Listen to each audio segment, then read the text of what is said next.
मिश्र और मेरे साथ हैं अमलेंदु उपाध्याय। राजनीतिक घटनाक्रम लगातार बदल रहे हैं और एनडीए गठबंधन के घटक दलों के बीच जो सिर्फ उटौवल जारी है वो लगातार बढ़ती जा रही है। उसका दायरा अब कई दूसरे राज्यों में भी फैलता दिख रहा है। बिहार के बाद उत्तर प्रदेश में, महाराष्ट्र में पहले से ही चल रहा है।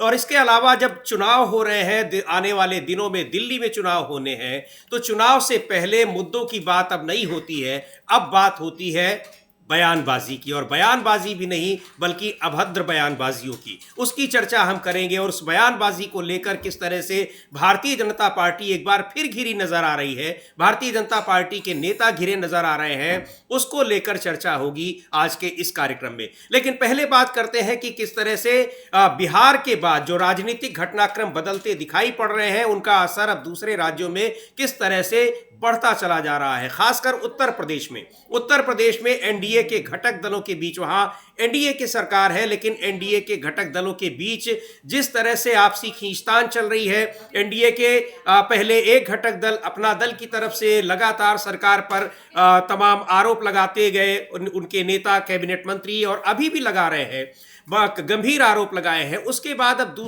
दूसरी पार्टियों का भी आरोप प्रत्यारोप का दौर शुरू हो चुका है और सरकार को चेतावनी दी जा रही है कि अगर यही स्थिति रही तो 2027 में सरकार बनाने का सपना भूल जाए। वहीं दिल्ली में जब सरकार बनाने का सपना भारतीय जनता पार्टी देख रही है तो भारतीय जनता पार्टी के तमाम नेताओं के बयानबाजियां एक बार फिर चर्चा में बनी हुई है।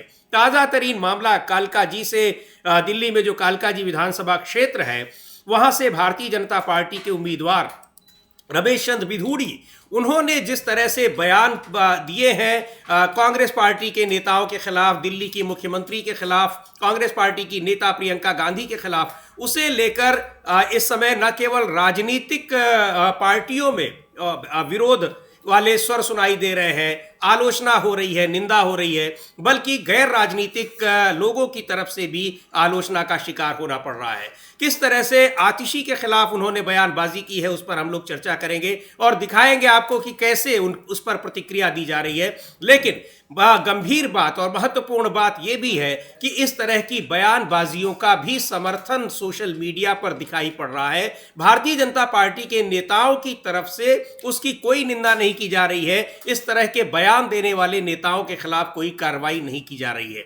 रमेश चंद्र बिधूड़ी ने जिस तरह का बयान दिया है, हालांकि उन्होंने ये कहते हुए माफी जरूर मांगी कि अगर किसी को तकलीफ हुई हो, लेकिन बड़ा सवाल यह है कि इस तरह के बयान देने से पहले उन्होंने सोचा नहीं कि वो क्या कह रहे हैं। सांसद भी रह चुके हैं और उनका रिकॉर्ड ऐसा ही रहा है। तो अमलेंदु जी, जिस तरह से उनका बयान आया है सामने, तो क्या ये इस तरह के बयान उनके राजनीतिक कद को बढ़ाने वाले होते हैं? क्योंकि लोकसभा में जब हमने देखा था वहां उन्होंने बयान दिया, उसके बाद उनको राजस्थान में महत्वपूर्ण जिम्मेदारी देकर भेज दिया गया।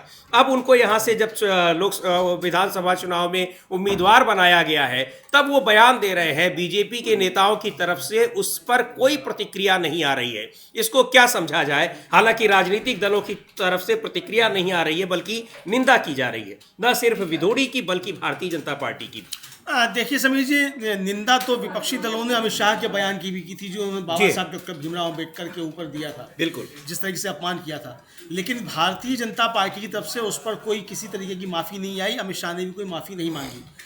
लग ऐसा रहा है कि भारतीय जनता पार्टी में शायद प्रधानमंत्री नरेंद्र मोदी अब रिटायर होने वाले हैं और उनकी जगह लेने के लिए वहाँ कोई अंतर्द्वंद और एक अंतर संघर्ष चल रहा है। रमेश बिधूड़ी शायद नरेंद्र मोदी से टक्कर लेना चाहते हैं कि कौन कितना नीचे गिर सकता है इस मामले में, तो वो लेना 50 करोड़ की गर्लफ्रेंड से टक्कर लेने के लिए जो है शायद ये उन्होंने रमेश बिधूड़ी ने बोला। विपक्षी दलों का इस तरीके का आरोप है कि रमेश बिधूड़ी जो है वो निम्नतम स्तर को दिखा रहे हैं। और ये सोशल मीडिया पे भी इस तरह की बातें हो रही हैं कि जब शीर्ष नेतृत्व की तरफ से ऐसे बयान आएंगे तो दूसरे नेता क्यों नहीं देंगे? हाँ, सोशल मीडिया पे तो हो ही नहीं है समझिए। सोशल मीडिया पे तो फिर बातें होती रहती है, लेकिन राजनीतिक दलों की तरफ से भी अब ये बातें आ रही हैं कि वो टक्कर अब मोदी जी को दे रहे हैं। जैसे नरेंद्र मोदी ने बंगाल में जाकर दीदी और दीदी किया था, उसी तरीके से शायद रमेश बिधूड़ी ये सोच रहे हैं कि वो मोदी जी से टक्कर ले सकते हैं और प्रधानमंत्री पद के भारतीय जनता पार्टी में दावेदार वो हो सकते हैं। तो ये खतरा जो है वो अमित शाह जी के लिए योगी आदित्यनाथ के लिए, हिमंता विश्व शर्मा के लिए एक नया खतरा जो शायद रमेश बिधूड़ी बनकर भारतीय जनता पार्टी में उभर रहे हैं, इसको ऐसे भी देखा जा सकता है। जी बिल्कुल, इसको इस तरह से देखा जा सकता है, लेकिन राजनीतिक दलों की तरफ से जबरदस्त निंदा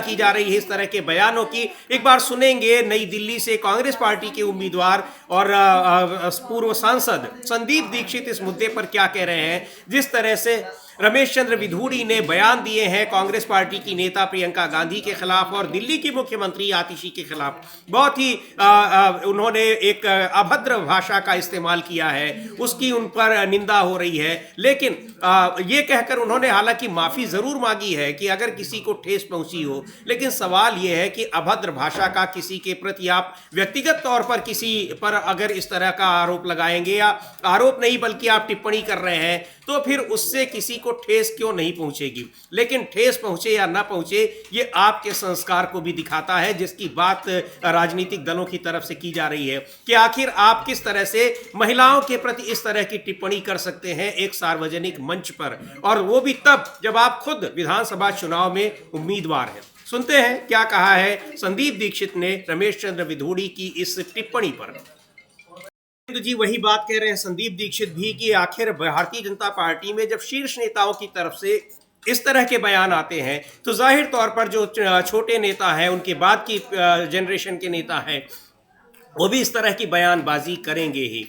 और माफ़ी भी मांगी रमेश चंद्र विधूड़ी ने, लेकिन उनका माफ़ी मांगने का भी जो तरीका रहा वो भी बहुत ही एक अजीबोगरीब तरीका रहा। उन्होंने कहा कि अगर किसी को ठेस लग रही है, किसी को बुरा लग गया, तो मैं माफ़ी मांग रहा हूँ। जो यानी जो बात उन्होंने कही, उनको लगता है कि ये बातें बहुत सामान्य है उनकी निगाह में, और लगी हो किसी को माफ़ी तो वो ठेस लगी हो तो माफ़ी मांग ले रहे हैं। हाँ बिल्कुल, यही कि ठेस लगी हो तो माफ़ी मांग लेना, और ठेस नहीं लगी तो माफ़ी नहीं मांगेंगे। जी, यानी अगर किसी को ठेस नहीं लगी तो माफी नहीं मांगेंगे, तो ये उनका कहना है। इसका मतलब उन्होंने माफी मांगी ही नहीं है। अब यहाँ तो समीर जी देखिए, अगर इस तरीके का बयान किसी कांग्रेस के नेता ने भारतीय जनता पार्टी के नेता के लिए दे दिया होता, नरेंद्र मोदी के लिए दे दिया होता, तो आप समझिए कि क्या हो रहा होता इस सड़कों पर। तो ये तो कांग्रेसियों का भी नाकारापन है कि आपके सबसे बड़ी नेताओं में से एक के विरुद्ध जो है, एक 2 टके का भारतीय जनता पार्टी का नेता जो है वो इस तरह की टिप्पणी कर रहा है, पूरी कांग्रेस जो खामोश बैठी हुई सोई हुई है। तो ये कांग्रेसियों का भी अपना जो है वो स्तर जो वो देखने को मिल रहा है। तो कांग्रेसियों को उस पर करना चाहिए, बहरहाल उनका मसला क्या करें क्या नहीं करें, लेकिन देश जरूर चिंतित है कि भारतीय जनता पार्टी अब कितना और नीचे गिरेगी। हाँ, उसमें जो राजनीति का स्तर है वो कितना नीचे गिरता जा रहा है, उसमें भाषा का जैसे लगता है कि कोई महत्व ही नहीं रह गया है। जी बिल्कुल, महत्व ही नहीं रह गया। यही समझ में आ रहा है कि कोई जो है वो महत्व है ही नहीं भाषा का, और स्तर कुछ है ही नहीं भारतीय जनता पार्टी का। असल में ये भारतीय जनता पार्टी का जो असली चेहरा है वो रमेश बिधूड़ी ने सामने रखा है। पहले अमित शाह ने रखा था डॉक्टर अम्बेडकर के मसले पर, डॉक्टर अम्बेडकर का भरी सभा में अपमान करके, और अब जो है ये रमेश बिधूड़ी ने भारतीय जनता पार्टी का महिलाओं को लेकर जो असली चरित्र चेहरा है वो सामने रख दिया है। ये वही भारतीय जनता पार्टी है जो अभी सब नारी शक्ति बंधन अधिनियम लेकर आ रही है। जी हाँ, स्पेशल सत्र बुलाया गया था लोकसभा का, साहब नारी शक्ति बंधन, ये नारी शक्ति बंधन जो है ऐसे बंधन होता है नारी शक्ति का। जी बिल्कुल, वही सवाल पूछा जा रहा है। और ऐसा नहीं है विपक्षी इस समय इस रमेश चंद्र विधूड़ी के इस बयान को लेकर जबरदस्त हमलावर है। आतिशी को लेकर उन्होंने जो बयान दिया, या फिर प्रियंका गांधी पर जिस तरह से टिप्पणी की, उसको लेकर विपक्ष के निशाने पर है और उनकी आलोचना लगातार हो रही है। दिल्ली के पूर्व उप मुख्यमंत्री मनीष सिसोदिया ने भी इस मामले में उन पर तीखी टिप्पणी की है और भारतीय जनता पार्टी को नसीहत दी है कि इस तरह के नेताओं की इस तरह की टिप्पणियों को वो कैसे स्वीकार कर पा रही है, क्या वो चाहती है या उसकी सहमति से, स्वीकृति से इस तरह की बयानबाजी हो रही है। मनीष सिसोदिया के बयान को सुनाएंगे, लेकिन ये बात वास्तव में बहुत गंभीर है, क्योंकि ऐसे बयान देने वाले तमाम नेताओं को जब भारतीय जनता पार्टी में अच्छे पदों से, यानी उनको एक तरह से प्रोन्नत किया जाता है, उनका प्रमोशन किया जाता है, तो फिर ये सवाल उठते हैं कि इस तरह के बयान उनके जो होते हैं नेताओं के, इसका मतलब पार्टी की सहमति होती है। तात्कालिक रूप से भले ही माफी मांग ले, लेकिन उसके बाद उनको उसमें पार्टी में उनका कद बढ़ जाता है। ऐसे कई नाम हैं, तमाम आपत्तिजनक नारे लगाए गए हैं बीजेपी के नेताओं की ओर से, मंत्री रहते हुए नेताओं ने नारे लगाए हैं और उनको महत्वपूर्ण जगहों पर, महत्वपूर्ण पदों पर बैठाया जाता है। यानी कुल मिलाकर ये कहा जा सकता है कि इस तरह की बातें, इस तरह के बयान, ये सारी चीजें बीजेपी नेताओं के बायोडाटा में एक कह लीजिए कि गुणात्मक वृद्धि करती हैं, ऐसा लगता है। हाँ बिल्कुल, ये लगता है जैसे 5 स्टार जो है उनके सीने पे बैज लग गया है। हाँ। ये मालूम पड़ता है, यानी वो तमगा लगाकर इसको घूमते हैं भारतीय जनता पार्टी के नेता।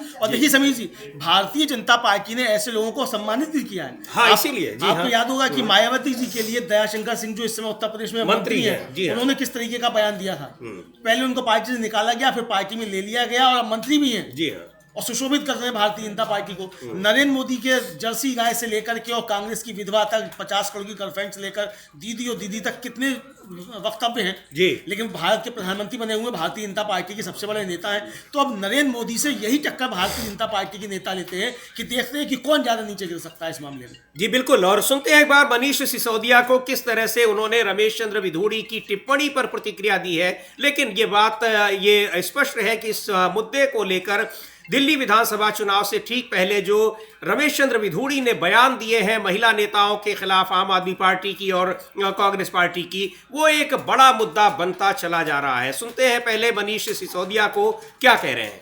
प्रधानमंत्री नरेंद्र मोदी को घेर रहे हैं, किस तरह की टिप्पणी करने वाले नेताओं को उनका संरक्षण मिल रहा है, और ये कितनी गंभीर बात है। और बड़ी बात वो ये कह रहे हैं कि कैसे अगर इतना उनसे प्रेम है तो ये बता दें कि हाँ, रमेश विधूड़ी जैसे नेताओं को ही दिल्ली की कमान सौंपने की तैयारी कर रहे हैं वो। और जैसा अभी आपने कहा अमलेंदु जी कि ये इस तरह के नेताओं को जिस तरह से प्रमोशन मिलता रहा पार्टी में, तो इसमें कोई संदेह की बात भी नहीं है कि ऐसे नेताओं को सौंपने की तैयारी की जा रही है, क्योंकि बीजेपी के पास वही नेता है जिनकी टिप्पणियों को लेकर लगातार चर्चा होती रहती है। बहरहाल इस मामले में भारतीय जनता पार्टी बुरी तरह से घिरी हुई है, लेकिन भारतीय जनता पार्टी न केवल विपक्ष से घिरी हुई है, विपक्ष के नेताओं के निशाने पर है, विपक्षी पार्टियों के निशाने पर है, बल्कि अपने सहयोगी दलों के निशाने पर भी है।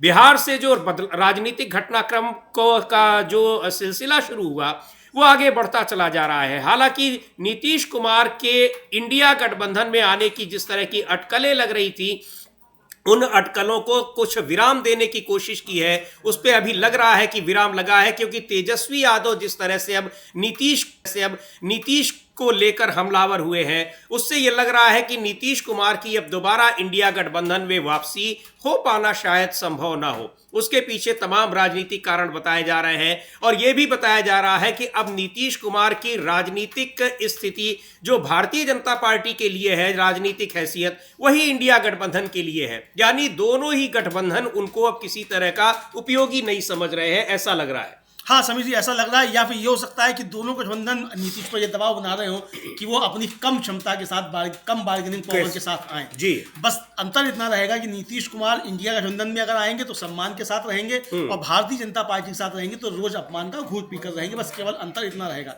अब तेजस्वी यादव ने कल रात में जिस तरीके से हमला बोला नीतीश कुमार के ऊपर, उससे ये लगा कि शायद फिलहाल के लिए कुछ विराम जो है वो नीतीश कुमार की इंडिया में एंट्री पर लगा है। और 18 तारीख को जिस तरीके से लालू प्रसाद यादव ने राष्ट्रीय जनता दल की कार्यकारिणी की बैठक बुलाई है जी, और यह समझा जा रहा है कि नीतीश कुमार अभी वेट एंड वॉच की स्थिति में है कि पहले लालू प्रसाद यादव उस बैठक में क्या फैसला लेते हैं। जो कि नीतीश ने तेजस्वी ने जिस तरीके से हमला बोलना शुरू किया है, इसका मतलब तेजस्वी शायद नीतीश को लेना नहीं चाहते हैं। हाँ। लेकिन मीसा भारती जो है वो बहुत डिप्लोमेटिक बयान दे रही हैं, और लालू प्रसाद यादव ने तो खुलकर जो था वो स्वागत कर दिया कि आइए आपके लिए यहाँ आकर काम कीजिए। तो नीतीश कुमार देखना ये चाहते हैं कि तेजस्वी कहीं ज्यादा हावी तो नहीं हो जाएंगे।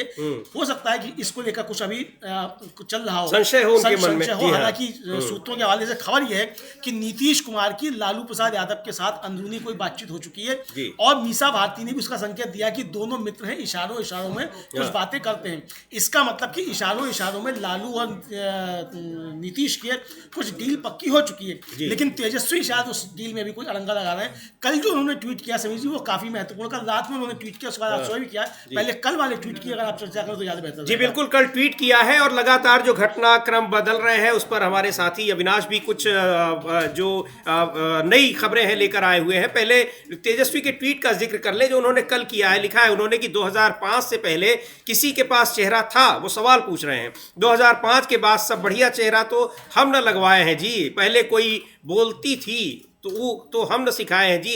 ये बिल्कुल नीतीश कुमार जिस भाषा में जिस तरीके से बोलते हैं वैसे ही वो तमाम सवाल पूछ रहे हैं। और महत्वपूर्ण बात ये जो तीसरी लाइन लिख रहे हैं, 2000 पहले से सृष्टि थी वो तो हम पैदा किए हैं जी। तो ये तल्ख टिप्पणी कर रहे हैं नीतीश कुमार को लेकर, तंज कस रहे हैं। असल में दरअसल समीर जी, एक उनका वीडियो वायरल हो रहा है नीतीश कुमार का, वो कह रहे हैं कि जो महिलाएं सब इतनी सुंदर दिख रही हैं 2005 से पहले दिखती थी क्या जी? ये सब हम ही सब किए। उसको लेकर जो है वो टिप्पणी जो है तेजस्वी ने की। इसके साथ साथ नीतीश कुमार पर हमला उन्होंने खुला बोल दिया है आगे। वो बिल्कुल ही दरअसल हाँ, उसमें लिखा है उन्होंने कि महीनों बाद किचन कैबिनेट के अधिकारियों ने बोलना सिखाया, इतना रटाया, फिर भी वही बोला जो बोलना था। कुल मिलाकर वो ये तेजस्वी यादव लगातार उन पर ये बताने की कोशिश कर रहे हैं कि नीतीश कुमार कोई फैसला अपने से नहीं ले रहे हैं। भारतीय जनता पार्टी के केंद्रीय नेतृत्व और राज्य नेतृत्व की ओर से जो फैसला, जो दबाव बनाया जा रहा है, उसी तरह के फैसले ले रहे हैं। उनके तेजस्वी यादव के जो ताज़ा ट्वीट है उस पर भी चर्चा करेंगे, लेकिन अविनाश कुछ और जो घटनाक्रम जिस तरह से बदल रहे हैं और जानकारी लेकर आए हैं। जी अविनाश। हाँ, जो तेजस्वी यादव के जो ट्वीट हैं या बयान है, हम उनको किनारे एक तरह से रख दें, क्योंकि राजनीति में जो बयान होते हैं और जो जमीनी हकीकत होती है वो अमूमन देखा जाता है बिल्कुल अलग होती है। एक बात जो अभी कुछ दिन पहले संजय राउत ने भी बोली थी कि जेडीयू के 10 सांसद जो हैं वो बीजेपी के टच में, यदि नीतीश कुमार दाएं बाएं होंगे तो बीजेपी तुरंत उन सांसदों को तोड़ देगी, और यही विधायकों के लिए कहा जा रहा है। तो इसलिए अगर नीतीश कुमार सीधा खुलकर इशारा देते हैं, क्योंकि ये तो माना जा रहा है कि नीतीश कुमार जो भी स्टेप उठाएंगे वो 14 तारीख से पहले नहीं उठाएंगे, और बीजेपी को यदि एक दिन का भी समय नीतीश कुमार ने दिया तो उनकी पार्टी टूट जाएगी, विधायक भी जाएंगे और सांसद भी जाएंगे, और नीतीश कुमार भी अपनी पार्टी से बाहर चले जाएंगे, जिस तरीके से हमने शिवसेना में देखा, जिस तरीके से हमने एनसीपी में देखा। तो उसी आधार पर नीतीश कुमार जो बयान दे रहे हैं, आप जब नीतीश कुमार ने भी परसों गोपालगंज में जो बयान दिया, आप उसकी भाषा देखिएगा। नीतीश कुमार जब बोल रहे थे तो उनके चेहरे पर बहुत ज्यादा मुस्कुराहट थी, गुस्सा बिल्कुल नहीं था कि हम 2 बार गलती से उधर चले गए थे। जबकि इससे पहले जब भी नीतीश कुमार बयान देते थे तो उनके चेहरे पर साफ दिखाई देता था कि भाई वो हकीकत में उनसे कुछ गलती हो गई है। लेकिन अब जो बोल रहे हैं वो ऐसा लग रहा है कि वो कोई उनके ऊपर एक प्रेशर भी है, पार्टी को भी बचाना है। लेकिन नीतीश कुमार जो फैसला ले चुके हैं वो आपको 14 तारीख के बाद दिखाई दे जाएगा। दूसरी बात यह है कि आज तेजस्वी यादव के बयान चल रहे हैं, लेकिन बाकी के आप उनके दूसरे नेताओं के आप बयान देखिएगा, क्योंकि तेजस्वी भी ये सारा नहीं देना चाहते कि भाई हम लोगों के बीच में कुछ ऐसा कुछ हो गया है, ताकि बीजेपी को सतर्क होने का मौका मिल जाए। और आप देखिएगा कि जो विवाद शुरू हुआ है वो 16 तारीख को अमित शाह के बयान से विवाद शुरू हुआ है, और उसके बाद से ना तो अमित शाह की तरफ से बयान आ रहा है और ना ही नीतीश कुमार अमित शाह बीजेपी के किसी बड़े नेता से मिल रहे हैं। दिल्ली आते हैं तो ना वो पीएम से मिलते हैं, ना वो जेपी नड्डा से मिलते हैं। और अब जो खबर आ रही है कि 5 तारीख को अमित शाह जाने वाले थे और उनकी ये कहा जा रहा था कि नीतीश कुमार से 2 बार मीटिंग कम से कम होने वाली थी। एक 5 तारीख को जो सुशील मोदी उनकी जयंती थी, तो क्योंकि वो अमित शाह को भी वहां पहुंचना था, यदि वो पटना होते तो 100% वहां जाते, और दूसरा नीतीश कुमार तो गए ही वहां पर। और आज गुरु पर्व है तो पटना साहिब गुरुद्वारे की तरफ से जो है वहां से निमंत्रण दिया गया था, और ये कहा गया था कि अमित शाह भी आएंगे, नीतीश कुमार भी आएंगे। नीतीश कुमार तो पहुंचेंगे, लेकिन अमित शाह का जो दौरा था 5 तारीख का वो रद्द इसलिए कर दिया गया, कहा जा रहा है कि नीतीश कुमार अमित शाह से मिलने को तैयार नहीं है। तो जाहिर सी बात है कि अमित शाह पटना जाते हैं और उसके बाद नीतीश कुमार से उनकी मुलाकात नहीं होती है, तो फिर सीधा समझ में आ जाएगा कि गठबंधन टूट चुका है। तो इसीलिए अभी ये बिल्कुल, क्योंकि इसकी क्रोनोलॉजी भी, यहाँ दिल्ली आ रहे हैं तब पटना में, दिल्ली में नहीं मिल रहे हैं अमित शाह से, मोदी से नहीं मिल रहे हैं, और वहां अमित शाह पहुंच रहे हैं तब भी नहीं मिल रहे हैं। तो पूरी क्रोनोलॉजी ये बता देगी, स्पष्ट हो जाएगा कि एनडीए से नीतीश कुमार अलग हो चुके हैं। हाँ बिल्कुल, यदि अमित शाह यदि पटना जाते हैं और नीतीश कुमार पटना में रहते हुए भी नहीं मिलते, वैसे तो उन्होंने अपने प्रोग्राम पटना के बाकी तैयार पहले से कर लिए हैं, वो इस समय बिहार प्रगति यात्रा निकाल रहे हैं, जबकि उनको पता था कि क्योंकि जो अमित शाह का कार्यक्रम था ये 15 दिन पहले ही तय हो गया था। उसके बाद अगर नीतीश कुमार पटना के बाहर का कार्यक्रम अपना बना रहे हैं और अमित शाह के पटना में होते हुए वो कोशिश कर रहे हैं कि पटना में कम से कम समय रुकें, क्योंकि रात को नीतीश कुमार राजधानी लौट आते हैं, तो जाहिर सी बात है कि जो मुलाकात होनी थी वो शाम को होनी थी। लेकिन अब ये कहा जा रहा है कि जब नीतीश कुमार संभवतः मिलने को तैयार नहीं हुए हैं तो इसीलिए अमित शाह का कार्यक्रम रद्द हो गया है। तो कई चीजें चल रही हैं इस समय। अभी ये कह देना कि नीतीश कुमार का एक बयान आ गया है तो वो बयान तो खाली मीडिया की जो हलचल चल रही है उसको सिर्फ शांत करने के लिए दिया गया माना जा सकता है। और उस बयान को भी आप पूरा देखेंगे तो नीतीश कुमार जिस तरीके से पहले बयान दे रहे थे वो सब चीजें आपको उसमें कहीं नहीं दिखाई देंगी, क्योंकि आप लोग पूरा वीडियो देख लीजिएगा। बस उन्होंने बस यही बोला है कि 2 बार गलती से उधर चले गए। तो बिल्कुल आप एकदम सही कह रहे हैं कि ये सारी चीजें जो दिखाई पड़ रही हैं वो स्ट्रेटेजिक है, रणनीतियां चल रही हैं इधर से उधर उधर से उधर, बल्कि इसको दुरभिसंधि कहा जाए तो ज्यादा बढ़िया है कि कौन किधर कैसे जाएगा और जाना भी है तो किस तरह के बयान देने हैं। जैसे अब तेजस्वी का हो चाहे लालू यादव का सॉफ्ट कॉर्नर दिख रहा है, मीसा भारती का सॉफ्ट कॉर्नर दिख रहा है नीतीश को लेकर, लेकिन तेजस्वी यादव थोड़े से एग्रेशन में दिख रहे हैं। उधर 1-2 बयान अब बीच में नीतीश कुमार भी देने लगे कि ये दिखाएं कि अभी वो है एनडीए में ही, अभी नहीं जा रहे हैं। और जब जाना होगा, जैसे अविनाश बता रहे हैं कि 14 तारीख जो डेडलाइन उन्होंने तय कर रखी है, दी नहीं है कहीं पे, लेकिन ऐसा जो लग रहा है, तो फिर उस समय वो अचानक से आएंगे और राज्यपाल के पास पहुंचेंगे, कहेंगे अब बस हो गया, अब हमारा सपोर्टर अब हम बदल रहे हैं, जैसे पिछले साल किया था उन्होंने। दरअसल समीर जी, आरएसएस के बारे में जो कहा जाता है कि वो 10 मुंह है, उसके 10 मुंह से बोलता है ताकि वो समझ नहीं पाए कि वो चाहता क्या है और कर क्या रहा है। तो ये अदा जो है वो नीतीश कुमार ने आरएसएस के लोगों के साथ रहकर सीख ली है। तो नीतीश कुमार भी उसी तर्ज में बातें कर रहे हैं। देखिए, तेजस्वी से जब पूछा था पत्रकारों ने कि लालू जी ने तो ऑफर दे दिया है नीतीश को, तो तेजस्वी का क्या जवाब था? कह रहे अब सब आप लोगों को ठंडाने के लिए बोले हैं, आप सब पूछेंगे तो यही ना बोलेंगे जी। तो जो ठंडाने के लिए जो नीतीश ने, असल में ठंडाने के लिए तो बयान नीतीश ने दिया है कि ताकि ठंडा हो जाए, चूंकि मीडिया में ज्यादा चर्चा होने लग गई थी तो बीजेपी सतर्क ना हो जाए, पहले से कोई खेल ना कर पाए। बीजेपी इस इंतजार में कि नीतीश कुमार कोई पहला दांव चले, नीतीश कुमार इसमें कि बीजेपी पहले कोई दांव चले। तो अब नीतीश कुमार के पास हालांकि 2-3 चीजें हैं। नीतीश कुमार के पास म्यान में जो है अमित शाह का बयान है बाबा साहब डॉक्टर भीमराव अम्बेडकर को लेकर।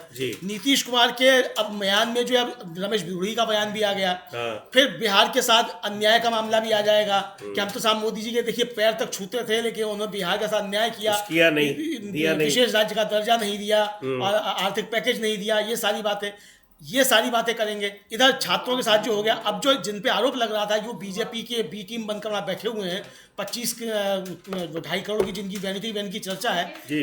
तो कल रात को नीतीश कुमार की पुलिस ने जो है उनको सुनाया जाता है कि थपड़िया के उठवा लिया है गांधी मैदान से जी। हाँ, तो अब ये यानी जो नौटंकी चल रही थी, जो तेजस्वी यादव का कहना था, पप्पू यादव का भी कहना था कि बीजेपी की बी टीम जो कर रही है, तो बीजेपी की बी टीम को नीतीश ने वहां से उठवा लिया। तो यानी तलवारें जो हैं वो बीजेपी और नीतीश में खिंची हुई हैं, ये तो साफ दिखाई पड़ रहा है। हाँ। लेकिन वो म्यान के अंदर से तलवारें जो है वो थोड़ी ढकी छिपी हैं और पूरी तरह से नहीं निकल रही, पूरी तरीके से नहीं निकली हुई है, लेकिन वो सबने अपनी पीठ के पीछे रखी हुई हैं जी। बिल्कुल, तो समय आने का इंतजार है कि सामने तलवारें जो कब लेकर दोनों आएंगे। हाँ, लेकिन एक बात है अमलेदु जी, आप जो कह रहे हैं कि उन्होंने काफी कुछ सीखा है अपने बीजेपी के नेताओं से, लेकिन ऐसा है नहीं। लालू प्रसाद यादव नीतीश के बारे में बहुत पहले कह चुके हैं कि वो कितने बड़े कलाकार हैं। उन्होंने कहा था कि हर आदमी के मुंह में दांत होते हैं, लेकिन नीतीश कुमार के पेट में दांत होते हैं। लेकिन चेले तो नीतीश कुमार जॉर्ज फर्नांडिस के हैं ना जी। हाँ, तो जॉर्ज फर्नांडिस का तो बड़ा लंबा साथ रहा है आरएसएस के लोगों के साथ में। हालांकि जॉर्ज फर्नांडिस जो थे उन्होंने उस समय डॉक्टर लोहिया का विरोध किया था जब वो जनसंघ से समझौता कर रहे थे जी, और यहाँ तक कह दिया था कि आपका मुंह काला हो, लेकिन उसके बाद फिर वही काला मुंह जॉर्ज फर्नांडिस ने करा लिया आरएसएस के साथ जाकर, बीजेपी के साथ जाकर। तो उनके साथ लंबा रहा और नीतीश कुमार को जॉर्ज फर्नांडिस ही लेकर गए जी आरएसएस के लोगों के साथ में। समता पार्टी बनाई, नीतीश कुमार साथ में थे, तो इसलिए लंबा उनको मतलब हेरिडिटी में भी चीजें बहुत सी आ गई हैं नीतीश कुमार के, तो बहुत कुछ सीख लिया है वहां से, बहुत कुछ सीख लिया है। लेकिन ये बिल्कुल सही है विनाश, जो चल रही है जो घटनाक्रम सारे, उनको देखते हुए ये साफ दिखाई पड़ रहा है कि 14 जनवरी जो हम लोग लगातार बात कर रहे हैं, तो 14 जनवरी को कोई बड़ा धमाका नीतीश जरूर करेंगे। 14 जनवरी या उसके बाद उसके आसपास 14 जनवरी या फिर 18 जनवरी जी। हाँ, 18 जनवरी को भी पटना में बहुत गहमा गहमी होने वाली है। राहुल गांधी पहुंच रहे हैं 18 तारीख को। 18 तारीख को लालू यादव ने अपनी पार्टी की राष्ट्रीय कार्यकारिणी की बैठक बुला ली है, और ये भी कहा जा रहा है कि लालू यादव ने सभी विधायकों से उस दिन पटना में रहने के लिए बोल दिया है। विधायकों को पटना रोकने का सीधा मैसेज ये है कि बीजेपी, जैसे पिछली बार जब नीतीश कुमार ने पलटी मारी थी तो बीजेपी ने आरजेडी के 3-4 विधायक तोड़ लिए थे, और उन्हीं विधायकों के चक्कर में नीतीश कुमार की कुर्सी बच गई।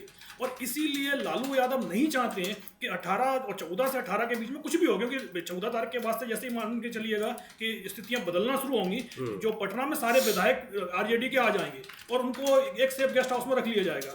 तो 14 से लेकर 18 तारीख के बीच का जो समय है वो बिहार के लिए बहुत महत्वपूर्ण होने वाला है। तो 18 तारीख को संभवतः ये भी हो सकता है कि 18 तारीख को जेडीयू विधायक दल की बैठक भी बुला ली जाए, 18 तारीख को आरजेडी विधायक दल, क्योंकि बैठक तो उन्होंने बुलाई रखी है, विधायकों को मैसेज दे दिया गया कि आपको 18 तारीख को पटना में रहना है।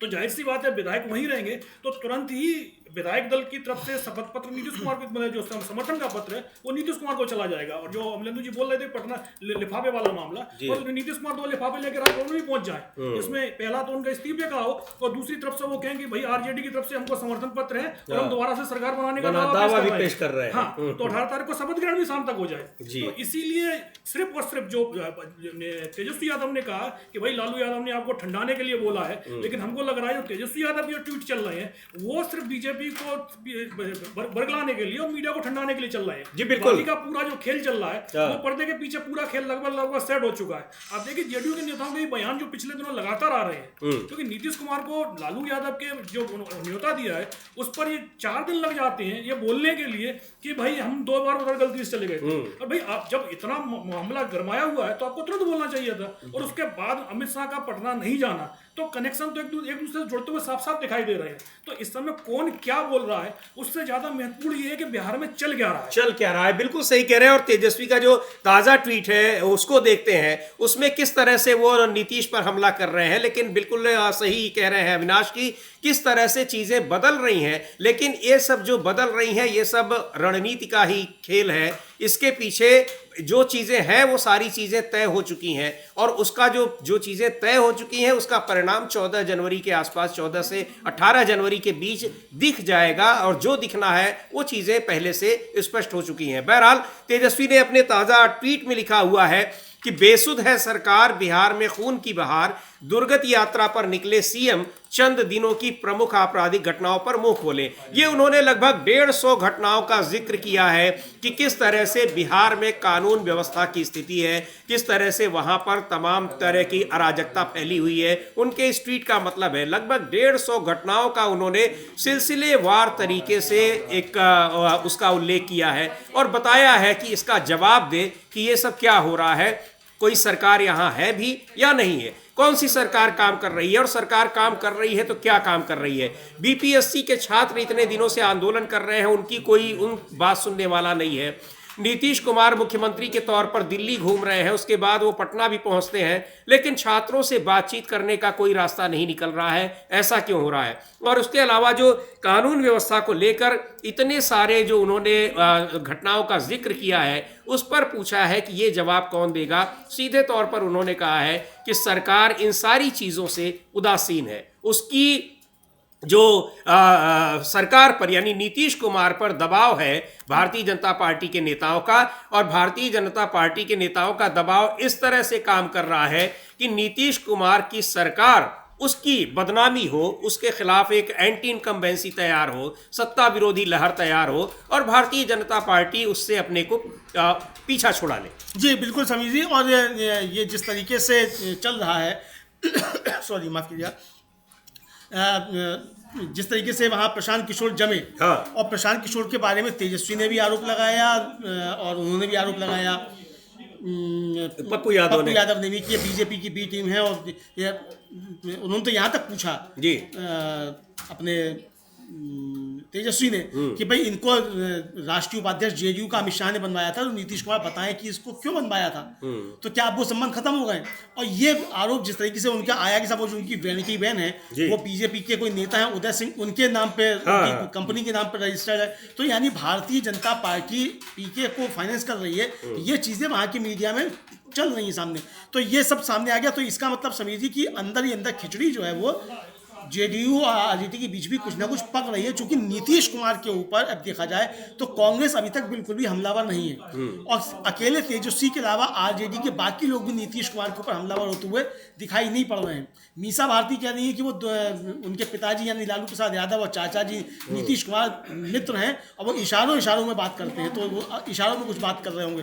तो ये इशारेबाजी क्या चल रही है, क्योंकि आपको याद होगा कि जब वो यात्रा शुरू होने वाली तो लालू ने कह दिया था कि वो आँख सेकने के लिए निकल रहे हैं, और नीतीश कल कह रहे हैं कि 2005 से पहले कोई दिखता था। हाँ। तो यानी कि अब उसको सही करते हुए नजर आ रहा है। तो ये समझिए कोडवर्ड शायद लालू और नीतीश के बीच में कुछ चल रहे हैं, जिसको लोग समझ रहे हैं कि एक दूसरे के ऊपर तनकीद कर रहे हैं। वो तनकीद नहीं है, वो कोडवर्ड में शायद कुछ बात चल रही है। जी बिल्कुल, वहां पर ये सारी चीजें चल रही हैं और बिहार में बहुत कुछ बदल रहा है, लेकिन इस बदलाव की स्क्रिप्ट लिखी जा चुकी है और वो स्क्रिप्ट उसका नतीजा दिखाई पड़ेगा, यानी वो पर्दे पर आएगी आने वाले कुछ दिनों में, 10-15 दिनों के भीतर वो स्क्रिप्ट, उसका जो कुछ भी परिणाम होगा वो दिखाई पड़ जाएगी। लेकिन वहां जो कुछ भी चल रहा है उसका असर दूसरे राज्यों पर भी साफ देखा जा रहा है, खासकर पड़ोसी राज्य उत्तर प्रदेश में एनडीए के घटक दलों के बीच जिस तरह की सिर्फ उठौल जारी है, आरोप प्रत्यारोप, सीधे तौर पर एक कैबिनेट मंत्री अपनी सरकार पर लगातार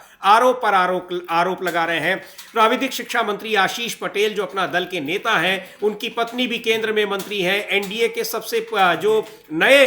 का जो नया दौर है, यानी प्रधानमंत्री नरेंद्र मोदी के बाद वाला, उसमें वो सबसे पुराने सहयोगी हैं उत्तर प्रदेश में, और उन्होंने सीधे अपनी सरकार पर आरोप लगाया है मुख्यमंत्री योगी आदित्यनाथ के करीबी अधिकारियों और उनके सूचना सलाहकारों के ऊपर कि किस तरह से जानबूझकर उनको फंसाने की कोशिश हो रही है, उनकी छवि खराब करने की कोशिश हो रही है। और उसके बाद अब दूसरे नेता भी सरकार के ऊपर हमलावर हो गए हैं, गठबंधन के सहयोगी दलों के। और यही नहीं, भारतीय जनता पार्टी के भी कई नेता अब अपनी ही सरकार के खिलाफ सामने आने लगे हैं और सरकार के खिलाफ बयानबाजी कर रहे हैं। एक विधायक ने तो यहां तक कह दिया कि अगर समाजवादी पार्टी की सरकार रही होती तो अब तक हम लोगों ने न जाने क्या कर दिया होता, मजबूरी है कि हमारी सरकार है। अमलेदु जी। हाँ बिल्कुल बिल्कुल, ये कहा कि मजबूरी है वरना मैं घुस भर देता मुख्यमंत्री निवास में। हाँ, ये शब्द उन विधायक के नंदकिशोर गुर्जर की हमारी सरकार है, वरना अखिलेश यादव की सरकार होती तो मैं मुख्यमंत्री निवास में घुस भर देता, ये उनका कहना है। इधर दूसरे जो एक मंत्री है संजय निषाद,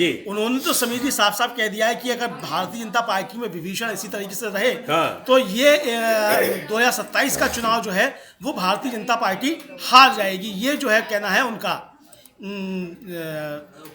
ये संजय निषाद का कहना। उन्होंने ये भी आरोप लगाया है कि उनके बेटे को भी हराने के लिए भारतीय जनता पार्टी के नेताओं ने काम किया है, भाजपा के नेताओं ने काम किया, यानी गठबंधन कहीं दिख नहीं रहा है समीर जी, ये साफ तौर पे समझ में आ रहा है। और ये आरोप आशीष पटेल ने भी लगाया है कि अनुप्रिया पटेल को भी हराने में भारतीय जनता पार्टी के नेता लगे हुए थे, पूरी कोशिश उन्होंने की लेकिन कामयाब नहीं हुए। हाँ, और अनुप्रिया पटेल वहां प्रेस कॉन्फ्रेंस में आशीष पटेल के साथ उपस्थित थी जब आशीष पटेल जहर उगल रहे थे भाजपा सरकार के खिलाफ, और दिल्ली आकर वो जेपी नड्डा से मिली। उसके बाद जो उन्होंने प्रेस कॉन्फ्रेंस की है उसमें उन्होंने साफ तौर पे कहा है कि हम दबने वाले नहीं है। ये अनुप्रिया पटेल भी कह रही हैं कि अगर षड्यंत्र होगा तो हम दबने वाले नहीं है, यानी षड्यंत्र हो रहे हैं। दिल्ली और लखनऊ के बीच कुछ गड़बड़ चल रहा है और इसमें नीतीश कुमार की भूमिका यहीं आकर समीर जी महत्वपूर्ण हो जाती है कि नीतीश कुमार की सजाती हैं अनुप्रिया पटेल और आशीष पटेल जी। तो क्या नीतीश कुमार ये अपने सजातीय नेताओं की कोई गोलबंदी भी कर रहे हैं या अति पिछड़ों की कुछ गोलबंदी कर रहे हैं, ये समझ में आ रहा है समीर जी। बिल्कुल, पीडीए की जो बात हो रही है तो एक उसकी गोलबंदी करते दिखाई पड़ रहे हैं एनडीए के घटक दलों के बीच, और उसको एक तरह से लीड करते दिख रहे हैं नीतीश कुमार को बिहार में भारतीय जनता पार्टी भले ही सोच रही हो कि वो उपयोगी नहीं है, लेकिन नीतीश कुमार भी लगातार राजनीतिक दांव पेच अपना खेल रहे हैं, जारी रखे हुए हैं, और उसका असर जिस तरह से दूसरे राज्यों पर दिखाई पड़ रहा है, एनडीए के घटक दलों के बीच जिस तरह से भारतीय जनता पार्टी से दूरियां बढ़ रही हैं, उसको देखते हुए यह साफ नजर आ रहा है कि नीतीश कुमार की योजनाएं कामयाब हो रही हैं। और अब दिल्ली में विधानसभा चुनाव को लेकर जिस तरह से आरोप प्रत्यारोप का दौर चल रहा है, इसमें भी जो जनता दल यूनाइटेड के नेता है लल्लन कुमार, हालांकि लल्लन कुमार लगातार उनका लल्लन सिंह उनका soft corner Bharatiya Janata party के प्रति रहता है, लेकिन जनता दल यूनाइटेड यानी नीतीश कुमार की पार्टी इस समय जिस तरह से एनडीए के विरोध में दिखाई पड़ रही है, उससे यह साफ जाहिर है कि जनता दल यूनाइटेड देर सबेर एनडीए से अलग हो जाएगी, और अलग होने का ये जो काम होगा वो बिहार विधानसभा चुनाव से ठीक पहले ही होगा। ललन सिंह को हम सुनाएंगे कि वो क्या कह रहे हैं। दिल्ली में जिस तरह से विधानसभा चुनाव होने वाले हैं, भारतीय जनता पार्टी के नेताओं की जिस तरह से अभद्र टिप्पणियां आ रही हैं विपक्षी महिला नेताओं के खिलाफ, और दूसरे अरविंद केजरीवाल और गृह मंत्री अमित शाह को लेकर जो तनातनी है उसको लेकर उन्होंने क्या कहा है। अरविंद केजरीवाल ने भी गृह मंत्री अमित शाह पर तल्ख टिप्पणी की है, उनकी कार्यशैली पर, कार्य क्षमता पर सवाल उठाए हैं। लेकिन पहले सुन लेते हैं लल्लन सिंह ने क्या कहा है अरविंद केजरीवाल के बारे में।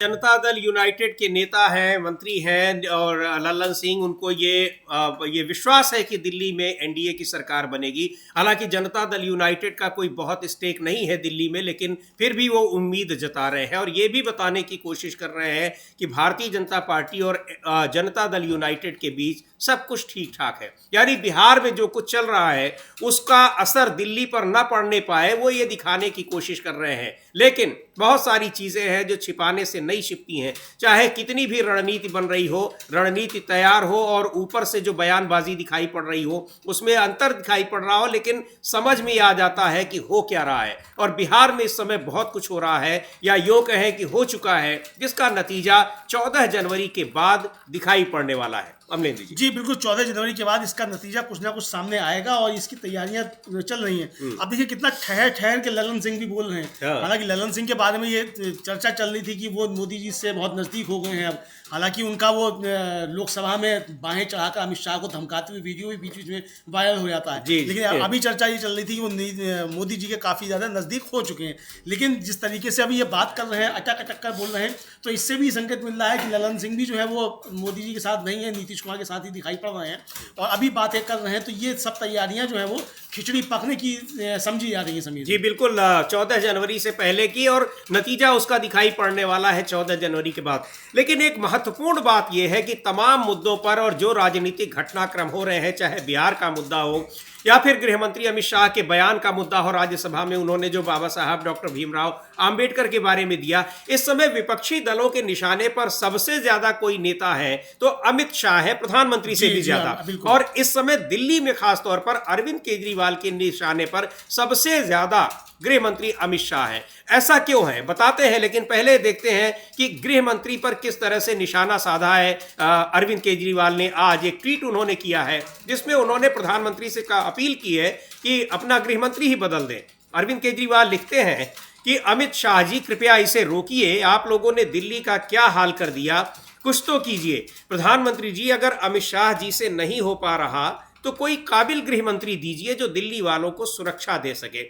यानी सीधे तौर पर उनकी कार्य क्षमता पर सवाल उठा रहे हैं और उनकी काबिलियत पर सवाल उठा रहे हैं। कह रहे हैं कि कोई काबिल मंत्री दीजिए, गृह मंत्री दीजिए। यानी गृह मंत्री के तौर पर अमित शाह कतई काबिल आदमी नहीं है, ऐसा उनका कहना है। एक तीर से कई निशाने अरविंद केजरीवाल ने साधे हैं जी। एक तो अमित शाह को नाकारा बता दिया, नाकाबिल बता दिया। दूसरा, मोदी जी से कहा कि आपका मंत्रिमंडल बिल्कुल बेकार है, आपको मंत्री चुनना नहीं आता।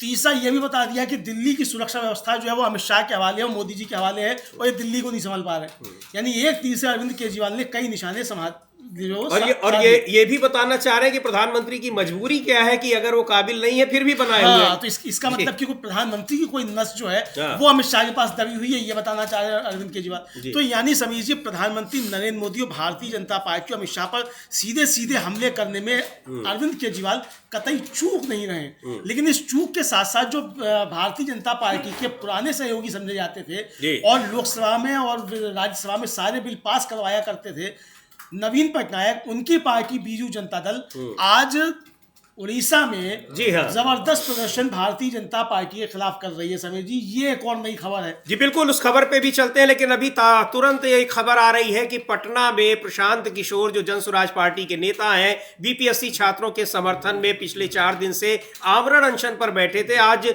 सुबह करीब 4 बजे उनको पुलिस ने वहां से हटा दिया, भगा दिया, हिरासत में ले लिया। लेकिन अभी खबर आ रही है कि प्रशांत किशोर को वहां से सिविल कोर्ट से जमानत मिल गई है। तो ये बड़ी खबर है। अभी सुबह उनको गिरफ्तार किया था, पुलिस ने हिरासत में लिया था और उनको अब जमानत दे दी गई है। 4 दिनों से आमरण अनशन पर बैठे थे। और अभी जो बात अमलेंदु जी कह रहे हैं कि जो एनडीए के करीबी हुआ करते थे, हालांकि पिछले चुनाव में एनडीए से अलग हो गया बीजू जनता दल उड़ीसा में, और अलग तब हुआ जब बीजू जनता दल उड़ीसा से खत्म हो गया। यानी भारतीय जनता पार्टी पर जो ये आरोप लगते हैं कि अपने सहयोगी दलों को वो खत्म कर देती है, उसका एक जीता जागता उदाहरण बीजू जनता दल भी है। और आज वही बीजू जनता दल वहां की भारतीय जनता पार्टी की सरकार के खिलाफ आंदोलन कर रहा है, प्रदर्शन कर रहा है। देखते हैं एक बार किस तरह से वहां बीजू जनता दल के लोग प्रदर्शन कर रहे हैं। लेकिन यह भी कहा जा रहा है कि बीजू जनता दल की जिस तरह से रुखसती हुई है उड़ीसा से सरकार से, उसके लिए भी बीजू जनता दल ही जिम्मेदार है। एनडीए का साथ लंबे समय तक रहा उसका, और धीरे धीरे करते करते एनडीए के सहयोगी के तौर पर ही वो पहले बड़ी पार्टी हुआ करती थी, और अब बड़ी पार्टी जो छोटी पार्टी थी उसने उसको वहां से रिप्लेस कर दिया, और अब भारतीय जनता पार्टी वहां सरकार में है, बिल्कुल उसी तरह जैसे हरियाणा में है, जो बिल्कुल उसी तरह जैसे महाराष्ट्र में है। तो अब वहां पर वही बीजू जनता दल जो कभी भारतीय जनता पार्टी की सहयोगी होती थी, अब उसी भारतीय जनता पार्टी की सरकार के खिलाफ प्रदर्शन करने को विवश है। देखते हैं, जबरदस्त प्रदर्शन हो रहा है। समझिए, देखिए जो एरियल विजुअल है, ये ड्रोन का विजुअल है, ये साफ दिखाई पड़ रहा है कि कितना जबरदस्त प्रदर्शन जो है बीजू जनता दल ने भारतीय जनता पार्टी के खिलाफ आयोजित किया है। और यह आप देख सकते हैं कितना अपार जनसमूह है जो खड़ा हुआ है, यानी भारतीय जनता पार्टी की सहयोगी उससे विदक रहे हैं। और समझिए, ये जो घटनाक्रम है, जो उड़ीसा का घटनाक्रम है, ये भी नीतीश कुमार के लिए एक सबक के तौर पर आ रहा है कि भारतीय जनता पार्टी के साथ ज्यादा सटोगे तो कटोगे। जो आरजेडी के दफ्तर के बाहर जो लगा हुआ था कि बीजेपी से सटोगे तो कटोगे, तो नीतीश कुमार के लिए ये संकेत काफी है कि बीजेपी से ज्यादा सटोगे तो कटोगे। तो ये सामने आ रहा है। और जैसे संजय सिंह ने कहा था एकनाथ शिंदे के लिए कि भाई वो तो बटा भी नहीं था फिर भी कट गया। तो ये नीतीश कुमार की समझ में आ रहा है। तो बिहार भी समीर जी साथ साथ चल रहा है, दिल्ली में भी जो चल रहा है खेल, यानी बहुत कुछ जो है देश की राजनीति में हमको आने वाले दिनों में परिवर्तन देखने को मिलेगा। जी बिल्कुल, नीतीश कुमार ये कतई नहीं चाहते हैं कि उनका हश्र वो हो जो एकनाथ शिंदे का हो गया और जो बीजू जनता दल का हो गया, वहां नवीन पटनायक का हो गया। ये आप देख सकते हैं जो विजुअल्स दिखाई पड़ रहे हैं, ये बीजू जनता दल के लोग हैं, उनके कार्यकर्ता हैं जो वहां की भारतीय जनता पार्टी सरकार के खिलाफ प्रदर्शन कर रहे हैं। ये वही भारतीय जनता पार्टी है जहां लगभग 2.5 दशक तक वो वहां बीजू जनता दल की बी पार्टी होकर चुनाव लड़ती थी, एनडीए हुआ करता था, लेकिन धीरे धीरे बीजू जनता दल को वहां से उसने हटा दिया, खत्म कर दिया जब तक केंद्र में 10 साल की सरकार के दौरान। और अब ये स्थिति है कि वही बीजू जनता दल भारतीय जनता पार्टी सरकार के खिलाफ प्रदर्शन करने को विवश है, अभिशप्त है। और ये विजुअल्स जो दिखाई पड़ रहे हैं ये उसी प्रदर्शन के हैं। बड़ी रैली हो रही है, प्रदर्शन हो रहा है, बीजू जनता दल के लोग कार्यकर्ता, खुद नवीन पटनायक सड़क पे उतरे हैं जी। खुद नवीन पटनायक बात यह कि हालांकि काफी वृद्ध हो चुके हैं और उनको बीमारियां भी हैं, उसके बावजूद खुद नवीन पटनायक जो है वो इस आंदोलन का नेतृत्व करने के लिए खुद सड़क पर उतरे हैं। समीर जी बिल्कुल, तो बहुत ये महत्वपूर्ण गंभीर, और अभी सरकार बने मुश्किल से 6-7 महीने ही हुए, 6 महीने हाल है, 6 महीने भी नहीं हुए हैं। हाँ, अभी तो हुए नहीं है जी। हाँ, आप समझ सकते हैं 4 तारीख को परिणाम आए थे तो समझ सकते हैं, लेकिन मतलब सरकार बनी हुई अभी नहीं हुए 6 महीने, उससे पहले ये चीजें सामने आने लग गई है। तो यानी और इसके पहले बीजू जनता दल के नेता चुनाव में धांधली की शिकायत लेकर चुनाव आयोग के पास जा चुके हैं, चुनाव से मिल चुके हैं और कह चुके हैं कि धांधलियां हुई हैं और वहां जो सरकार बनी है वो धांधलियों से सरकार बनी है, ये भी जाकर आरोप लगा चुके हैं। यानी इंडिया गठबंधन के बाद बीजेपी का जो सहयोगी समझा जाता था बीजू जनता दल, वो चुनाव आयोग पहुंचा कि चुनाव में धांधलियां हुई हैं और बीजेपी की सरकार जो बनी है वो धांधलियों से बनी है। प्रधानमंत्री नरेंद्र मोदी भी जो धांधलियों से प्रधानमंत्री बने हैं। जी हाँ, ये बीजू जनता दल का आरोप है। तो ये बीजू जनता दल का आरोप है। और वहां की जो बीजेपी सरकार है उड़ीसा में, उसके खिलाफ ये प्रदर्शन, बड़ा प्रदर्शन हो रहा है, जिसमें खुद पूर्व मुख्यमंत्री नवीन पटनायक, वरिष्ठ नेता है बीजू जनता दल के, वो यहां पर प्रदर्शन में शामिल है, एक बड़ा प्रदर्शन कर रहा है। और चुनावी धांधली की शिकायत पहले ही बीजू जनता दल चुनाव आयोग से कर चुकी है। चुनावी धांधली की शिकायतें तमाम हो चुकी हैं, लेकिन चुनाव आयोग अभी उस पर खामोशी बरते हुए है। जवाब भी जो दे रहा है वो उस तरह के जवाब है जो कि राजनीतिक दलों की ओर से किसी राजनीतिक दल को दिए जाते हैं, उस तरह का। उसको लेकर विपक्ष लगातार नाराज है। लेकिन अब जिस तरह से दिल्ली विधानसभा चुनाव से ठीक पहले चुनावी धांधली की बातें हो रही है, अरविंद केजरीवाल, संजय सिंह लगातार आरोप लगा रहे हैं कि आम आदमी पार्टी के वोटरों का नाम काटा जा रहा है, वोटर लिस्ट से नए नाम जोड़े जा रहे हैं। भारतीय जनता पार्टी के नेताओं के कहने से चुनाव आयोग नए नाम जोड़ रहा है। ये मुद्दा एक बार फिर गर्म हो गया है, लेकिन सबसे ज्यादा गर्म वो मुद्दा है जो भारतीय जनता पार्टी के नेता रमेश चंद्र बिधूड़ी ने बयान दिया है और उस पर विपक्षी दलों की जो प्रतिक्रियाएं आ रही हैं। उन्होंने दिल्ली की मुख्यमंत्री आतिशी और कांग्रेस पार्टी की नेता सांसद प्रियंका गांधी के खिलाफ बेहद अभद्र टिप्पणी की है और उस टिप्पणी को लेकर उस तमाम राजनीतिक दलों की ओर से तल्ख प्रतिक्रियाएं आ रही हैं। लेकिन भारतीय जनता पार्टी की ओर से अभी तक रमेश चंद्र बिधूड़ी के खिलाफ कोई बयान या कोई कार्रवाई की खबर अभी तक नहीं आई है। अमलेदु जी, अगर आई हो तो आप बताएं। नहीं समीर जी, मेरे भी अभी तक कोई नजर नहीं पड़ी कि रमेश चंद्र बिधूड़ी पर कोई कार्रवाई की गई है। पर देखिए, कोई कार्रवाई होगी भी नहीं। अगर रमेश चंद्र बिधूड़ी पर कार्रवाई होगी तो अमित शाह पर कार्रवाई क्यों नहीं होगी जी? अब ये तो रमेश चंद्र बिधूड़ी तो माफी भी मांग चुकी, जबकि अमित शाह ने माफी भी नहीं मांगी। तो इसलिए कोई कार्रवाई नहीं होगी, तो इसलिए ये कोई आशा नहीं करनी चाहिए। फिर दूसरी बात, अगर रमेश चंद्र बिधूड़ी पर कार्रवाई होगी तो नरेंद्र मोदी पर क्यों नहीं होगी? दीदी 50 करोड़ की गर्लफ्रेंड, जर्सी गाय, कांग्रेस की विधवा, इन सब के लिए कार्रवाई क्यों नहीं हुई नरेंद्र मोदी पर? तो ये तो अब रमेश चंद्र बिधूड़ी तो नरेंद्र मोदी के अब प्रतिद्वंदी बनकर उभर रहे हैं। और यही तो कह रहे हैं विपक्ष के नेता, चाहे संदीप दीक्षित ने कहा हो या मनीष सिसोदिया ने, कि ये तो भारतीय जनता पार्टी के जो शीर्ष नेता हैं उन्हीं का ये अनुसरण कर रहे हैं, उन्हीं की नकल कर रहे हैं, उन्होंने जो सिखाया है वही देखकर कह रहे हैं। एक बार सुनते हैं मनीष सिसोदिया ने इस पर किस तरह से टिप्पणी की है और क्या कहा है उन्होंने। रमेश चंद्र बिधूड़ी की जो टिप्पणी है, उनका जो बयान है, उसके लिए सीधे प्रधानमंत्री नरेंद्र मोदी को कटघरे में खड़ा किया है। सुनते हैं मनीष सिसोदिया को।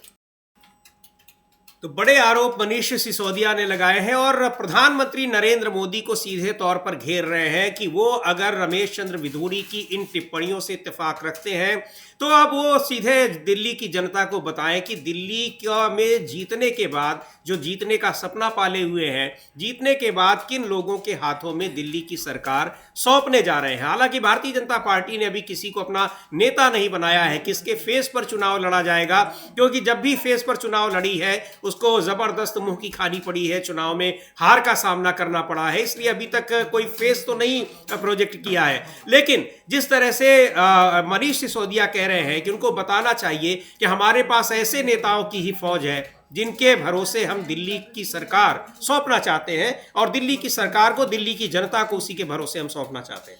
हाँ समीर जी, सही सवाल पूछा है कि बता दें कि भैया आपका मुख्यमंत्री का चेहरा रमेश बिधूड़ी है, आप ये बता दीजिए, दिक्कत क्या बताने में? अगर भाई है चेहरा तो बताइए। अब मोदी जी जब प्रधानमंत्री बने थे तो उससे पहले बीजेपी ने बता दिया था कि चेहरा ये है दिल्ली का जी। तो अब यही सवाल है बीजेपी से कि अगर नरेंद्र मोदी ने उनको अपना चेहरा बना लिया है रमेश बिधूड़ी को बीजेपी का, तो घोषणा करने में क्या दिक्कत है? रमेश बिधूड़ी के नाम पे वोट मांगे, रमेश बिधूड़ी के नाम पे शायद मोदी जी से ज्यादा वोट मिल जाएंगे भारतीय जनता पार्टी को दिल्ली में, ऐसा भारतीय जनता पार्टी सोचती होगी। तभी तो रमेश चंद्र बिधूड़ी को जो है बचाया जा रहा है और उनके समर्थन में पूरी भारतीय जनता पार्टी खड़ी हुई दिखाई पड़ रही है समझ लीजिए। जी बिल्कुल खड़ी दिखाई पड़ रही, क्योंकि अभी तक किसी भी पार्टी की तरफ से आधिकारिक रूप से न तो दिल्ली प्रदेश भाजपा की तरफ से कोई प्रतिक्रिया नहीं आई है और न ही रमेश चंद्र बिधूड़ी के इन बयानों की, टिप्पणियों की किसी भी तरह से निंदा की गई है। और सबसे दुर्भाग्यपूर्ण बात तो यह है कि जब प्रियंका गांधी के खिलाफ रमेश चंद्र बिधूड़ी टिप्पणी कर रहे थे तो एक महिला नेता भारतीय जनता पार्टी की उस समय खड़ी थी और सोशल मीडिया पर इस बात की भी चर्चाएं हो रही है, इस पर भी सवाल हो रहे हैं कि वो महिला भी उसका कोई प्रतिवाद नहीं कर रही हैं, वो भी हंस रही हैं। और यही सवाल उठा रहे हैं विपक्षी नेता भी और तमाम गैर राजनीतिक लोग भी कि क्या भारतीय जनता पार्टी की यही संस्कृति है और जानबूझकर बिधूड़ी ने इस तरह के बयान दिए हैं और क्या उनको फिर अब एक इनाम मिलेगा जिस तरह से उन्होंने लोकसभा में, पिछली लोकसभा में उन्होंने जिस तरह से बीएसपी के सांसद के खिलाफ टिप्पणी की थी, उनके ऊपर धार्मिक टिप्पणी की थी और बहुत ही अभद्र भाषा में उनके खिलाफ टिप्पणी की थी। ना तो उनके खिलाफ कोई कार्रवाई हुई लोकसभा में और न ही भारतीय जनता पार्टी ने कोई कार्रवाई की, बल्कि उसके बाद उनको राजस्थान में महत्वपूर्ण जिम्मेदारी दी गई। तमाम ऐसे नेता हैं जिन्होंने खुलेआम नारे लगाए, बहुत ही आपत्तिजनक किस्म के नारे लगाए, लेकिन उनको भी पार्टी में प्रमोशन मिला। तो अब यही सवाल उठ रहे हैं और उनकी पुष्टि होती दिखाई पड़ रही है कि भारतीय जनता पार्टी में इस तरह की अभद्र टिप्पणियों के लिए, अभद्र भाषा के लिए वहां पर सजा नहीं मिलती है, उनके खिलाफ कार्रवाई नहीं होती है, बल्कि उन्हें इनाम मिलता है, पुरस्कार मिलता है। हाँ बिल्कुल समीर जी, और ये एक तमगे के तौर पे जो है भारतीय जनता पार्टी में इसको समझा जाता है। तो तमगा जो है भारतीय जनता पार्टी ने एक तरीके से ये लगाया है उन्होंने अपना बिधूड़ी ने अपने चेहरे पर इस तरह की बातें करके। तो अगर ऐसा नहीं है तो फिर निश्चित तौर पे बीजेपी को कार्रवाई करनी चाहिए रमेश बिधूड़ी पर, लेकिन रमेश बिधूड़ी पर अगर कार्रवाई नहीं होती है तो समझा सकता है। आपको याद होगा समीर जी, इससे पहले भी वो उत्तर प्रदेश के बलिया के एक विधायक हुआ करते थे, सुरेंद्र सिंह नाम वो बड़े सुर्खियों में रहते थे। तो वहीं से शायद प्रेरणा ली जा रही है कि शायद मोदी जी की कृपा हो जाएगी या ये हो सकता है कि मोदी जी को टक्कर देनी है तो उसी स्तर पर जाना होगा। तो ये चीज भारतीय जनता पार्टी के अंदर चल रही है, तो मोदी जी को कौन कौन टक्कर दे सकता है, ये सब समझ में आ रहा है। कई नेताओं ने नारे लगाए, उनको भी बीजेपी में काफी कोई उनके खिलाफ कार्रवाई नहीं हुई, बल्कि उनको अच्छे पद मिले और पार्टी में उनका कद बढ़ता गया धीरे धीरे। हाँ, पार्टी में उनका कद बढ़ता चला गया, और देखिए रमेश बिधूड़ी का भी कद बढ़ता चला गया। भाई राजस्थान जैसे प्रदेश का उनको बनाया गया इंचार्ज, वहां सरकार बन गई। जी हाँ, तो रमेश बिधूड़ी ने शायद वहां सरकार बनवाई। तो अगर रमेश बिधूड़ी ने वहां सरकार बनवा दी बीजेपी, तो दिल्ली में फिर उनका चेहरा क्यों नहीं घोषित कर रही है बीजेपी? ये तो सवाल पूछा जा रहा है जी। मनीष सिसोदिया यही सवाल पूछ रहे हैं। तो अगर ऐसा है तो नरेंद्र मोदी अपनी सभा में आप घोषणा कर देंगे रमेश बिधूड़ी मुख्यमंत्री होंगे बीजेपी की तरफ से। जी बिल्कुल, लेकिन इस तरह से प्रधानमंत्री नरेंद्र मोदी पर निशाना साधा है रमेश चंद्र बिधूड़ी के बयान को लेकर मनीष सिसोदिया ने, और दिल्ली की स्थिति के लिए कानून व्यवस्था को लेकर जिस तरह से आरोप लगाए हैं गृह मंत्री अमित शाह पर अरविंद केजरीवाल ने, और प्रधानमंत्री पर सीधे सीधे सवाल उठाया है कि आपकी उनकी क्षमता पर, गृह मंत्री की क्षमता पर सवाल उठाया है, और प्रधानमंत्री नरेंद्र मोदी की विवशता पर सवाल उठाया है, वो बहुत महत्वपूर्ण है। वो सवाल पूछ रहे हैं कि आखिर क्या गृह मंत्री अमित शाह के अलावा कोई काबिल गृह मंत्री प्रधानमंत्री के पास नहीं है? अगर वो दिल्ली की कानून व्यवस्था को नहीं संभाल पा रहे हैं तो क्यों नहीं कोई कायदे का गृह मंत्री नियुक्त करते प्रधानमंत्री? देखते हैं क्या आज ट्वीट किया है अरविंद केजरीवाल ने। लेकिन ये भी एक बड़ा सवाल है कि जब से गृह मंत्री अमित शाह राज्यसभा में बाबा साहब डॉक्टर भीमराव अंबेडकर के मसले पर घिरे हैं, उनसे माफी की मांग की जा रही है, इस्तीफे की मांग की जा रही है, तब से वो लगातार विपक्ष के नेताओं के निशाने पर है, न सिर्फ उस बयान के लिए बल्कि तमाम दूसरी चीजों के लिए भी। ताजा तरीन उदाहरण है कि अरविंद केजरीवाल ने गृह मंत्री अमित शाह की कार्य क्षमता पर ही सवाल उठाए हैं। देखते हैं क्या लिखा है अरविंद केजरीवाल ने अपने ट्वीट में। लिखते हैं कि अमित शाह जी कृपया इसे रोकिए, आप लोगों ने दिल्ली का क्या हाल कर दिया, कुछ तो कीजिए। प्रधानमंत्री जी, अगर अमित शाह जी से नहीं हो पा रहा तो कोई काबिल गृह मंत्री दीजिए जो दिल्ली वालों को सुरक्षा दे सके। और उन्होंने सौरभ भारद्वाज के एक ट्वीट को रीट्वीट करके लिखा है कि दिल्ली के संगम विहार में कुछ एक देर रात कोई घटना होती है, और इस तरह की घटनाएं दिल्ली में लगातार हो रही हैं। कानून व्यवस्था को लेकर दिल्ली में तमाम दिक्कतें आ रही हैं, और उसके लिए चूंकि दिल्ली पुलिस केंद्रीय गृह मंत्रालय के अधीन आती है, तो उसके लिए सीधे तौर पर गृह मंत्री अमित शाह को जिम्मेदार बताया जा रहा है। लेकिन गृह मंत्री अमित शाह पर ही निशाना साधना, इसका मतलब कि विपक्ष के निशाने पर इस समय सबसे ज्यादा गृह मंत्री अमित शाह है। और इसके पीछे बड़ी वजह यही है कि राज्यसभा में जिस तरह से उन्होंने बाबा साहब डॉक्टर भीमराव अंबेडकर के खिलाफ बयान दिया था, इसीलिए वो लगातार निशाने पर है। तमाम दूसरी वजहों से भी अब उनको विपक्ष अपने निशाने पर ले रहा है। हाँ बिल्कुल समझिए, विपक्ष उनको निशाने पर ले रहा है, चूंकि अब उन्होंने बाबा साहब का जिस तरीके से अपमान किया उसकी वजह से वो निशाने पर हैं, और तमाम मसलों को लेकर अमित शाह निशाने पर आते जा रहे हैं। इधर समझिए दिल्ली में भी अब चुनावी गतिविधियां काफी ज्यादा तेज होती चली जा रही हैं। रमेश बिधूड़ी की हम लोगों ने चर्चा कर ली, मनीष सिसोदिया के बाहर की चर्चा कर ली, अरविंद केजरीवाल की चर्चा कर ली। आज कर्नाटक के उप मुख्यमंत्री DK शिव कुमार, उन्होंने दिल्ली में एक प्रेस कॉन्फ्रेंस की, और प्रेस कॉन्फ्रेंस करके उन्होंने प्यारी दीदी योजना जो कांग्रेस की है उसका शुभारंभ किया। उन्होंने कहा कि मुझे पूरा विश्वास है कि कांग्रेस दिल्ली में सरकार बनाएगी, और हम महिलाओं को 2500 रुपये देंगे, और इस पर कैबिनेट की पहली बैठक में ही फैसला हो जाएगा, उसी मॉडल पर जो हमने कर्नाटक में लागू किया था। यानी समझिए अब कांग्रेस जो है वो दिल्ली में भी अब खुलकर खेलने की तैयारी कर चुकी है। तो दिल्ली का मैदान भी अब काफ़ी ज़्यादा दिलचस्प होता जा रहा है, और यहाँ एक तरीके से दिखाया और त्रिकोणीय संघर्ष की तरफ दिल्ली अब बढ़ रही है। आम आदमी पार्टी, कांग्रेस और भारतीय जनता पार्टी तीनों पूरा जोर जो है वो दिल्ली पर अब लगाएंगे। तो आने वाले दिनों में दिल्ली भी एक जंग का मैदान होगा। बिहार से लेकर दिल्ली तक जंग ही जंग हमको देखने को मिलेगी। दिल्ली में विधानसभा की जंग भी होगी, और अगर बिहार में कुछ पलटा पलटी होती है तो उसका असर भी हमको सीधे सीधे दिल्ली की यानी केंद्र की सरकार पर मिलेगा। तो दिल्ली से लेकर बिहार तक इस समय जंग का मैदान बना हुआ है अच्छी तरीके से, ये समझ में आ रहा है। तो दिल्ली, बिहार से लेकर दिल्ली तक जंग का यानी राजनीतिक जंग का मैदान बना हुआ है। बिहार में लगातार घटनाक्रम, राजनीतिक घटनाक्रम बदल रहे हैं, दांव पेच चल रहे हैं, बयान अलग किस्म के आ रहे हैं, लेकिन अंदर खाने कुछ और हो रहा है। और जिस तरह से नीतीश कुमार और आरजेडी के बीच यानी जनता दल यूनाइटेड और आरजेडी के बीच एक तरफ दिख रहा है कि तलवारें खींची हैं, और दूसरी तरफ ये भी लग रहा है कि बहुत कुछ अंदर खाने पक चुका है, उसकी घोषणा होनी बाकी है। तो ये सारी चीज़ें बहुत ही दिलचस्प है। लेकिन अब बिल्कुल सही कह रहे हैं अमलेंदु जी कि दिल्ली में भी अब चुनावी बिसात बीत चुकी है। एक त्रिकोणीय संघर्ष की यहाँ पर दिल्ली विधानसभा चुनाव में आने वाले दिनों में मुझे लगता है कि जल्दी ही घोषणा होने वाली है, क्योंकि प्रधानमंत्री नरेंद्र मोदी तमाम घोषणाएं दिल्ली के लिए कर चुके हैं। तो अब माना जा सकता है कि घोषणा जल्दी होने वाली है चुनाव की। हाँ, बस 10-5 रैलियां प्रधानमंत्री की और हो जाएं। हाँ, जितनी घोषणाएं करनी है, सांता क्लॉस की जेब में, झोलियों में जो है जो कुछ निकल के बाहर आ जाए, उसके बाद तुरंत घोषणा हो जाएगी जी। क्योंकि कितने हजार करोड़ दे दूं, कितने हजार करोड़ दूं, उसके बाद होना तो कहीं कुछ है नहीं, कितने हजार करोड़ दे दूं। तो ये, लेकिन ये समझ में नहीं आ रहा समीर जी कि जिस तरीके से प्रधानमंत्री नरेंद्र मोदी ने आम आदमी पार्टी पर आपदा करके जो प्रहार किया, जी हाँ, उस पर आम आदमी पार्टी जोरदार तरीके से पलटवार क्यों नहीं कर रही है। हालांकि किया है पलटवार, ऐसा नहीं है, प्रधानमंत्री को घेरा है, लेकिन वो जो जोरदार होना चाहिए था वो अभी तक चीजें समझ में नहीं आ रही है। हो सकता है शायद इंतजार कर रहे हो कि प्रधानमंत्री अभी कुछ और उगले, उसके बाद इकट्ठा एकदम से प्रहार किया जाए, ये भी हो सकता है। क्योंकि अभी तो रमेश बिधूड़ी जिस तरीके से मैदान में कूदे हैं, उसको लेकर आम आदमी पार्टी और कांग्रेस दोनों जो है वो भारतीय जनता पार्टी पर हमलावर होते हुए दिखाई पड़ रहा है। जी बिल्कुल। तो बहुत ही दिलचस्प लड़ाई यहाँ देखने को मिल रही है दिल्ली में विधानसभा चुनाव में, और आगे धीरे धीरे ये बहुत ही रोचक बनती जा रही है। लगातार इस पर जो तमाम घटनाक्रम बदलते दिखाई पड़ रहे हैं, बिहार से लेकर उत्तर प्रदेश से लेकर महाराष्ट्र से लेकर और अब दिल्ली में भी उनका नतीजा बहुत कुछ दिखाई पड़ने वाला है। और सबसे बड़ा जो नतीजा दिखाई पड़ेगा वो पड़ेगा केंद्र में, यानी जो दिल्ली की सरकार है, एनडीए की सरकार है, एनडीए के घटक दलों में जिस तरह से उठापटक चल रही है, अगर वो पूर्णता को प्राप्त होती है, यानी उसका नतीजा वही निकलता है जो होता दिखाई पड़ रहा है, तो दिल्ली की सरकार खतरे में आ जाएगी, ये साफ दिख रहा है। बने रहिए डीबी लाइव के साथ, तमाम ताज़ा तरीन खबरों और विश्लेषण हम आपको तक पहुंचाते रहेंगे। नियमित हमारे जो नियमित कार्यक्रम हैं आप उनके साथ बने रहिए, देखते रहिए। इस कार्यक्रम को अब यहीं समाप्त करते हैं।